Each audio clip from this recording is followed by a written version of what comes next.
You know, today concludes 2 weeks of hard and heavy news after the murder of Charlie Kirk on the campus of Utah Valley University. I think we're all still processing and trying to find that emotional, stable ground.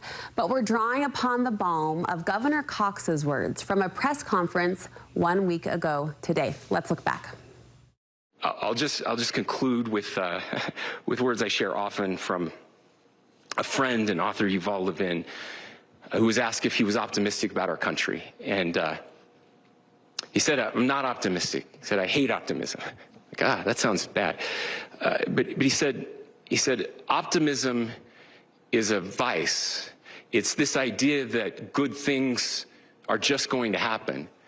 And he said, in the history of the world, good things have never just happened. He says, I'm not optimistic, but I am hopeful. And hope is the virtue that sits between the vices of optimism and pessimism. Hope is the idea that good things are going to happen because we can make them so. I still believe in our country, and I know Charlie Kirk believed in our country. I still believe that there is more good among us than evil. And I still believe that we can change the course of history. I'm hopeful because Americans can make it so. Hope over optimism, and hope even when things are hard. Life coach Tiffany Peterson has been sitting with that thought, and with it she has 3 ways to cultivate and hang on to hope even when things feel dark, heavy, and hard. Thank you for being here. Still hard, still heavy. And I know you're feeling that. I think a lot of people are feeling that, whether you were connected to Charlie Kirk or his messaging, whether you're connected to Utah Valley University. There's so many layers to this that make it feel personal. Well, I just think if you're connected to humanity, thank you. How could we not be feeling some of the emotions and the struggle? And, you know, I'm so thankful for this conversation because, as you know, on our private talk on the side was, my own hope needs a reset.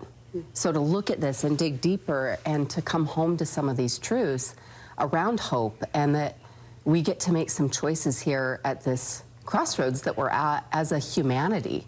Yes. Yeah. I'm proud of Governor Cox. I'm proud of the words he said and the charge that he gave us. And that was an interesting reflection point, I think, Tiffany, hope versus optimism. What are your thoughts around that? Yeah, I like both words personally, but I love the clarification that he's sharing there, quoting his friend. And it's just the reminder, though, of the power of hope and that hope can move us. There's movement around hope. Like when you're actively in hope and hopeful, those are action, or it's pulling you forward, it's right? It's not just to feel good. Right. And yeah. I think that's the first thing that I just like for myself to come home to, is that hope is a choice, not just a feeling. And you could say that about faith as well, and I remember hearing that about forgiveness. These things are choices, not just feelings, because I think that's where I even got lost a little bit in the last few weeks, the last 10 days of this, was, oh, I don't feel hope. I'm not feeling hopeful, versus, no, hope is a choice,